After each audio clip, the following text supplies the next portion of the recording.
Então, o que a gente sabe? Né? Tem o elemento da DMT, dimetiltriptamina, uma substância que, até onde a gente sabe, estimulando receptores 5-HT2A, que são receptores cerebrais de um neurotransmissor chamado serotonina, causam um determinado efeito, né, mental. Essa substância, ela funciona pura se ela for injetada ou fumada, basicamente. Se ela é ingerida oralmente, não tem efeito. Então, um chá feito só das folhas da chacrona, da rainha, né, a Psychotria viridis, não vai ter efeito. Por quê? Isso acontece porque existe uma enzima no sistema digestivo, né, ou sistema digestório, se preferirem, e no cérebro humano que degrada essa substância. Não deixa nem ela entrar, e se ela entra, ela desaparece muito rapidamente também. Essa enzima, uma molécula, né, responsável por quebrar essa substância, se chama monoaminoxidase, a sigla MAO, né, MAO. Bom, e aí é onde entra o componente do cipó, com as substâncias, né, aqui nós temos as mais conhecidas, que são a armina, a armalina e a tetraidroarmina. Coletivamente elas são chamadas de beta-carboninas, que são substâncias que inibem esta enzima monoaminoxidase. Então, são inibidores temporários da monoaminoxidase.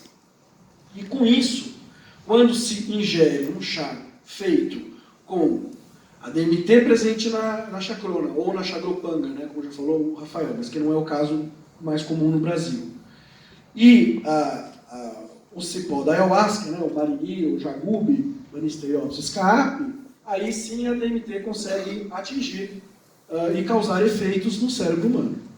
É importante a gente também lembrar, e isso foi falado também brevemente já, que as beta-carboninas parecem ter efeitos também biológicos por si só. Há alguma especulação sobre um potencial de neuroplasticidade, efeito antidepressivo, efeito em receptores, por exemplo, do sistema GABAérgico, que é um outro sistema de neurotransmissores, e por aí vai, tá certo? Então, eu acho importante a gente levar em consideração que a DMT tem um papel importante, mas a ayahuasca não é só DMT, ok? A minha missão principal hoje é falar para vocês, discutir, conversar sobre o potencial da ayahuasca no tratamento de dependência de drogas, dependência química, uso problemático de substância, como vocês acharem melhor. As primeiras evidências que vêm a respeito disso, na verdade, vocês provavelmente já devem ter visto casos. Né?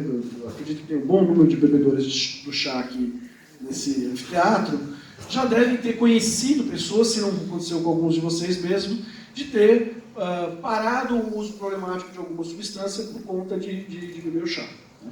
Então a gente ouve relatos em relação a pessoas que bebiam, faziam uso problemático de álcool, pessoas que pararam de fumar, e pessoas que pararam de usar outras drogas também. Então existe o que a gente chama de informação anedótica. Em ciência a gente chama disso. Né? É aquele caso que alguém conta, e às vezes uma linha de pesquisa e o conhecimento nasce de uma pergunta desse tipo, de uma descrição, de alguém contar e as pessoas começam a querer entender melhor e investigar melhor. Certo? Além disso, a gente tem os dados dos estudos, dos primeiros acadêmicos que começaram a estudar a ayahuasca, no Brasil principalmente, que foram os antropólogos, né, relatando esses fenômenos acontecendo nas comunidades. Né. E aí, no projeto Oasca, que já foi apresentado também, né, um projeto pioneiro da década de 1990, que aconteceu na União Vegetal, né, com indivíduos, né, bebedores do chá sócios da UDV em Manaus, um número muito pequeno, era um número muito pequeno, né, 15 sujeitos, quando comparados aos seus controles, ainda assim foi muito evidente como no caso dessas pessoas parecia haver uma resposta e uma cessação do uso problemático de substâncias depois de começar a comungar o chá, né, nesse grupo religioso. E aí isso está relatado nos diversos estudos, né, que já foram mencionados aí, né, do projeto Oasca. Isso é quando começam a aparecer as primeiras evidências. Depois disso, a gente tem também, aí já um pouquinho mais para frente, já nesse século, né, em torno de 2010, pesquisas feitas com a comunidade do Daime, né, uma pesquisa feita pelo Fábregas, que demonstrou também no Daime esse efeito, né, a cessação do uso de substâncias psicoativas, com exceção da cannabis, porque era um grupo, né, do Daime que fazia uso ritual de cannabis também. E começaram também depois, né, a gente tem também, eu não vou mostrar para vocês, mas a gente, da mesma forma que existem evidências animais, de modelos animais, né, demonstrando que a ayahuasca tem um potencial antidepressivo, a gente também tem estudos publicados e ainda não publicados que indicam um potencial da ayahuasca para tratar a dependência também em animais. Né? Existem determinados modelos onde você induz uma resposta ao animal a partir de uma substância e que a ayahuasca inibe essa resposta, fazendo desaparecer, como de certa forma pudesse ter um impacto. E aí provavelmente nós não estamos falando de religião, até onde eu sei, roedores não têm religião, né? Mas não sei, pode ser que sim. Também funciona. Né? Então nós estamos falando também de algo que potencialmente tem um efeito biológico mesmo. Um importante estudo em humanos, né, e aí foi um estudo aberto, não sei se a gente pode chamar exatamente de um ensaio clínico, porque na verdade o que eles fizeram foram mais um estudo observacional de uma determinada oficina que aconteceu no Canadá, e o ambiente é muito peculiar desse estudo. Né? Foi um estudo em que índios canadenses, ou First Nation, como eles chamam no Canadá, né? Primeiras nações, tiveram contato com um xamã peruano que distribuía o chá. Né? Então eles participaram de uma oficina e eram pessoas que tinham histórico de uso problemático de substância, beberam chá e registraram numa escala, vocês estão vendo aí os desenhos das escalas,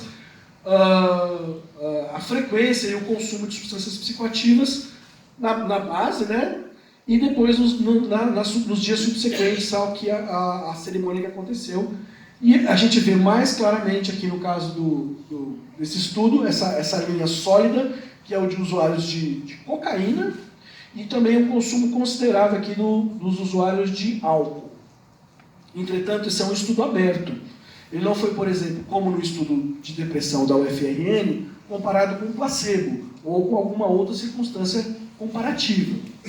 Então a gente não tem, essa é uma evidência ainda muito preliminar, muito específica, de um contexto de uma oficina, um workshop, que pode ter tido várias outras coisas que tiveram efeito positivo. Né? As pessoas viajaram, foram para um outro lugar, ficaram juntas, fizeram rituais juntos. Isso também pode ter um efeito terapêutico e pode não ter sido unicamente o uso do chá. Então isso indica ainda a necessidade de mais estudos. A gente tem também evidências, né, do acompanhamento, né, além do estudo que eu mencionei para vocês, que foi feito no Santo Daime, existe um estudo feito na UDV pelo Paulo Barbosa, eu faço parte da equipe que participou desse estudo. Paulo Barbosa foi o primeiro autor, o principal realizador desse estudo, e que, no qual a gente, talvez alguns de vocês que são da UDV possam até ter participado desse estudo, responderam um questionário sobre o uso de substâncias. Né? E nesse questionário ficou bastante claro que a população da UDV, em geral, quando comparada com a população do Brasil, era uma população com um histórico de vida, de mais uso de substâncias na vida, alguma vez na vida, do que a média da população brasileira. Mas quando a gente olhava no mês anterior e no ano anterior à pesquisa, o consumo era muito mais baixo de substâncias psicoativas, e aí no caso desse estudo aqui são os dados de tabaco e álcool, mas tem também os dados de outras drogas, muito mais baixo do que o resto da população brasileira. Mais uma vez, aqui nós também não temos como isolar o elemento religioso, porque foi dentro de uma comunidade religiosa. E se a gente sabe que comunidades religiosas que não fazem uso de sacramentos psicodélicos, também há relato de redução do consumo de substâncias, né? Em diversas denominações evangélicas a gente encontra isso, não dá para a gente atribuir unicamente ao chá. E aí eu vou contando isso para vocês, vocês podem falar assim, poxa, Adolfo, mas você apresenta o dado para logo depois você falar que esse dado ainda não é mais ou menos, não é tão bom assim? É assim que funciona a ciência. A gente tem que olhar a evidência e criticar a evidência e ver até onde ela chega. Diferente de outras visões, na ciência não existe verdade absoluta. Isso é um ponto importante. Né? Enquanto as evidências mostrarem uma determinada direção, a gente vai considerar que aquilo é o melhor dado disponível. É aquilo que a gente deve que a gente se direciona, né, para considerar que é o que é mais próximo da verdade. Mas a verdade em ciência, ela é sempre testável. E ela pode ser contraposta. Em diversos momentos da história da humanidade isso aconteceu. Eu estou falando isso só para vocês entenderem como é que funcionam, né, essas pesquisas. Não é para dizer, Toffoli, você acha que a ayahuasca tem um efeito potencialmente terapêutico para a dependência? Eu acho que sim. Mas é diferente eu dizer que eu acho e a gente poder dizer que a evidência científica já está demonstrando isso. Então, acho que é importante vocês entenderem como é que isso funciona também. E aí a gente fez uma pergunta num estudo que ainda não está publicado, a gente está prestes a submeter o artigo, sobre o potencial do chá para as pessoas cessarem o consumo de cigarros e tabagismo, né, dependência de tabagismo. Né. Esse estudo teve a participação do Dimitri Daldedan, que está aqui no Gargarejo, a Carol Massarente e o Lucas Maia, né, e a gente fez uma pesquisa online, um survey online, talvez alguns de vocês tenham preenchido, no qual a gente pedia para pessoas que tinham reduzido o consumo ou parado o consumo de cigarros ou outras formas de tabaco, depois que começaram a beber o chá. É importante levar em consideração que o uso ritual do tabaco faz parte de algumas das tradições do uso da ayahuasca, certo? O rapé, principalmente. E aí, às vezes, o tabaco fumado também. Então, há que se entender que nós estamos falando de um universo muito variado aqui. Aqui a gente estava focando principalmente no consumo de cigarros industrializados. A gente conseguiu 452 respostas válidas, lembrando que a gente só chamou quem já teve uma resposta positiva. Não dá para a gente dizer quantas pessoas podem ser tratadas. O que a gente queria ver era o que as pessoas que tinham tido respostas positivas tinham de diferente daquelas que, por exemplo, pararam e voltaram a fumar, ou que só reduziram o consumo. Então a gente comparou esse grupo aqui em Ocre, né, que foi o que parou completamente, 70% das pessoas que preencheram o questionário, com os outros 30%, que foram pessoas que não pararam, apenas reduziram, diminuíram um pouquinho, depois aumentaram de novo, enfim, os que não pararam completamente. E a gente desenvolveu um modelo matemático para tentar entender quais das variáveis que a gente utilizou, perguntando para esses indivíduos, previam, né, a pessoa ter parado completamente o consumo de tabaco. Aí a gente tem alguns dados, por exemplo, que são sociodemográficos. Né? O fato do indivíduo não ser solteiro aumentava a chance de ter parado de uma forma definitiva. Né? Isso, você pode falar, não, é porque é uma pessoa mais velha, não, mas foi controlado por idade. E a idade também era um fator que apareceu. Pessoas mais velhas, pessoas não solitárias, ou pelo menos que não eram solteiras, tinham mais chance de parar. Mas tinham outros dados também. Aqueles que eram bebedores mais frequentes do chá, tinham mais chance também de ter parado. E a gente pediu, nesse estudo, embora com muito viés de recordação, a gente sabe que há limitações desse tipo de dado, mas a gente pediu que as pessoas classificassem, preenchendo um determinado questionário, a gente trabalha bastante com questionários, que se chama o questionário de experiências místicas, esse sim eu participei da validação, já publicada. A gente pediu que as pessoas preenchessem esse questionário pensando na experiência de ayahuasca que elas entendiam que foi primordial para a redução do consumo de tabaco, redução ou cessação do consumo de tabaco. E aquelas pessoas que nessa escala responderam mais intensamente uma subescala que é de experiências místicas, aquelas pessoas que tiveram mais experiências místicas, tinham maior chance de terem parado de beber de fumar de vez. Por outro lado, tinha uma outra escala, uma outra subescala, que é de humor positivo. Que é basicamente, estou me sentindo bem, foi uma experiência agradável, estou gostando do que for, tive uma experiência positiva de uma maneira geral. Isso foi correlacionado negativamente. Eu não sei se isso indica que esse pessoal, para parar de fumar, teve que levar peia. É uma hipótese a ser testada. Né? Mas, de fato, houve uma correlação negativa. Então, quem teve muita experiência mística e quem teve pouca experiência assim, de bom humor, de bem-estar, teve mais chance de ter parado de fumar.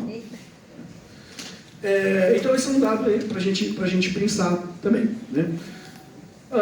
E aí a gente pensa, né, como é que será que a ayahuasca pode funcionar para tratar o uso problemático de drogas? Né? Se funciona, quais seriam as hipóteses para isso acontecer?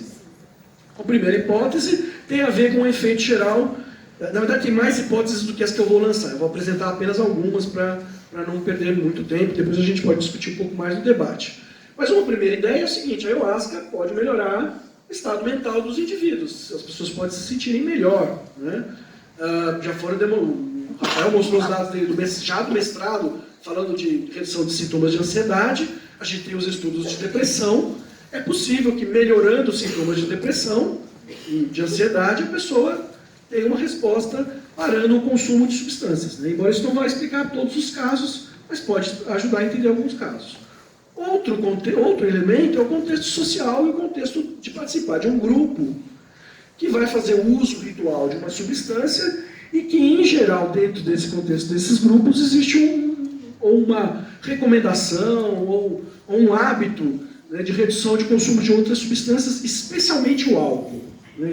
Quem bebe regularmente a ayahuasca, existe uma coisa muito perceptível de como o álcool modifica seus efeitos, né?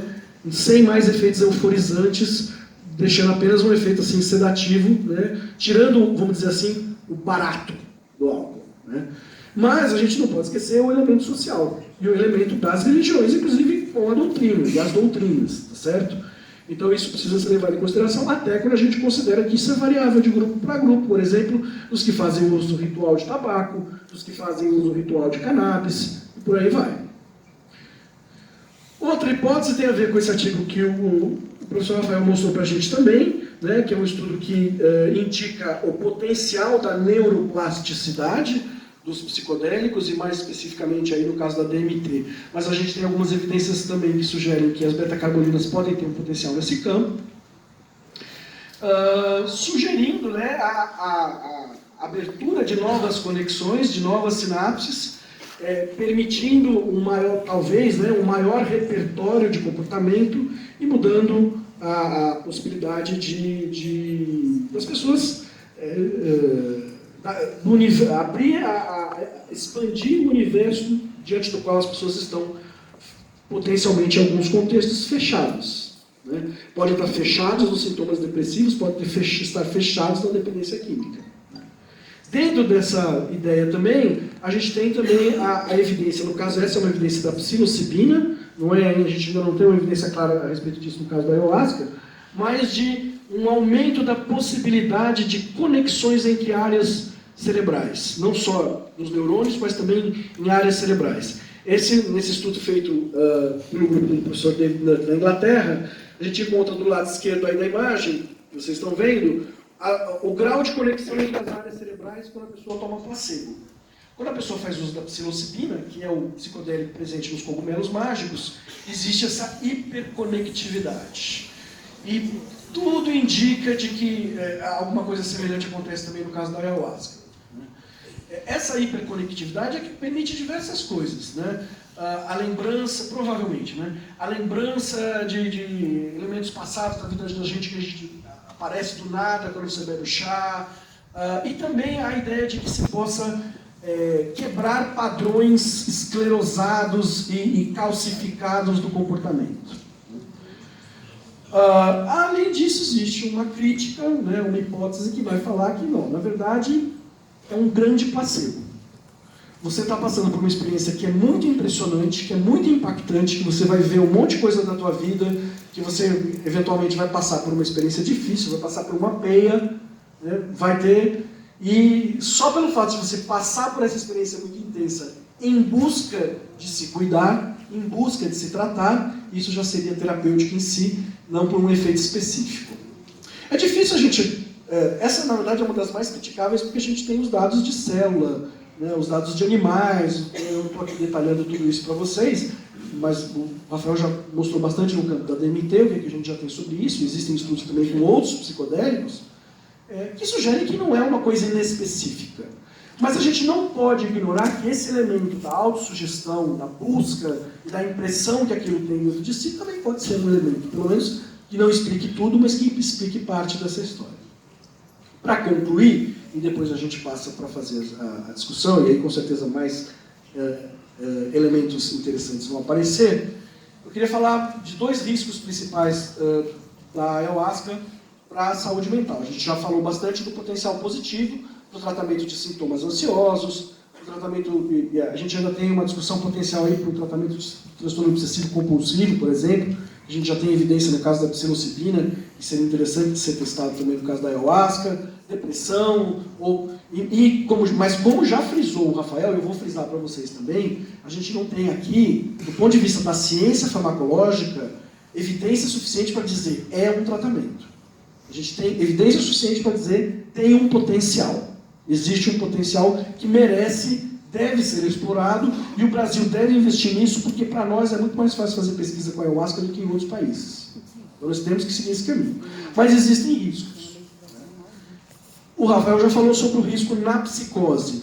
Isso é uma coisa bem tranquila, especialmente eu estou falando aqui para bastante gente da UDV, porque existe uma palavra do mestre Gabriel falando que o vegetal é para todos, mas nem todos são para o vegetal.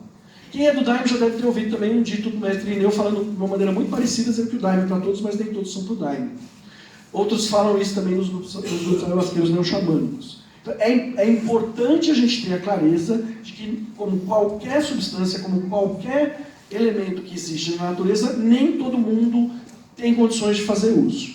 E as pessoas com diagnósticos de psicose, de transtorno afetivo bipolar, elas estão sob um risco. Aí vocês podem dizer, mas eu conheço fulano, eu conheço ciclano, que que tem esses diagnósticos e não tiveram problema algum. Infelizmente, eu preciso dizer que, pelo dado que a gente tem na literatura, pelos relatos que já foram feitos, a gente não deve recomendar, a gente deve recomendar contrariamente, né, que as pessoas com esses diagnósticos façam uso do chá. E isso está dentro da deontologia, né? A regulação brasileira do chá ayahuasca afirma isso também, né? Trazido pelos próprios grupos, né, que ajudaram a montar a legislação no Brasil, né? Um período onde isso era possível. Um outro elemento que a gente deve levar em consideração é sobre o uso de antidepressivos, né? Essa não é um elemento completamente esclarecido. Eu fui coordenador da Comissão de Saúde Mental da União Vegetal, né? Eu costumo dizer que é a única religião do mundo que tem um coordenador de saúde mental, né?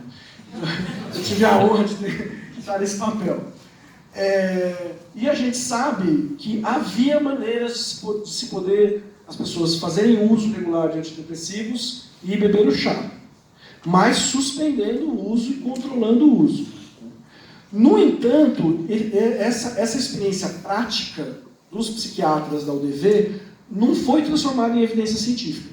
Do ponto de vista da evidência científica, os dados que a gente tem publicado sugerem que existe um risco na interação possível de inibidores de recaptação de serotonina, que é um tipo específico de antidepressivo, e o chá podendo criar toxicidade serotoninérgica, né? Um excesso de serotonina no sistema, podendo causar uma série de sintomas, e isso é um ponto que precisa ser mais investigado. Então, no momento, a recomendação é por cautela, né? Mas, pelo que a gente sabe da frequência do uso dessa substância no Brasil e a ausência de relato, até onde eu sei, de morte na combinação desses antidepressivos com o chá, nos encoraja a tentar entender até que ponto isso chega e que talvez não seja tão, vamos dizer assim, perigoso como está proposto nesse artigo de 98 pelo Calloway e pelo Grob. Mas o que a gente tem é isso, está publicado é isso. Precisaria se publicar, buscar mais novas evidências científicas sobre esse assunto que não tem muito esclarecimento há 20 anos já. Para concluir, eu queria convidar os que são bebedores do chá, os que beberam chá, contando a partir de hoje, nesses 30 dias, né, a preencher essa nossa pesquisa que está em andamento. É uma pesquisa que é em colaboração com outro grupo da USP de Ribeirão Preto, não é o grupo do Rafael, é o grupo lá da psicologia, no qual a gente está desenvolvendo uma escala para compreender melhor os efeitos do contexto, o que a gente chama de setting, né?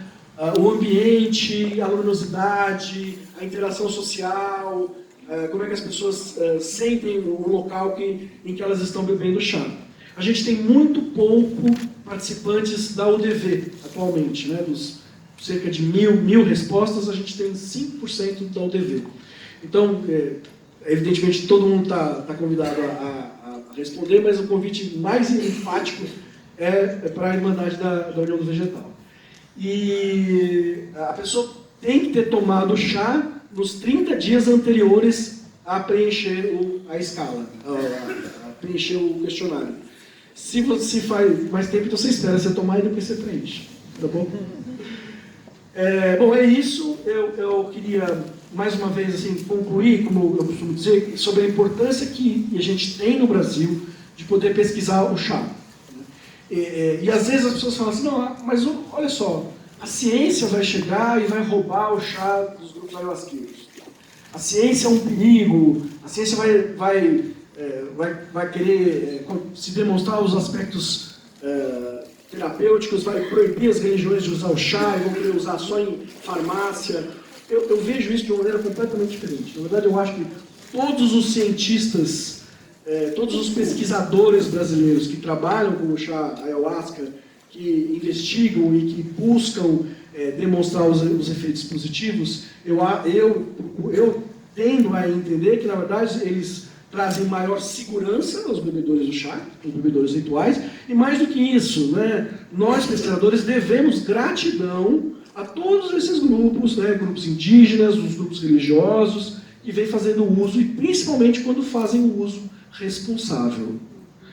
Aí também uma conversa sobre o que é o uso responsável do chá, que a gente pode deixar para o nosso debate. Tá bom? Muito grato.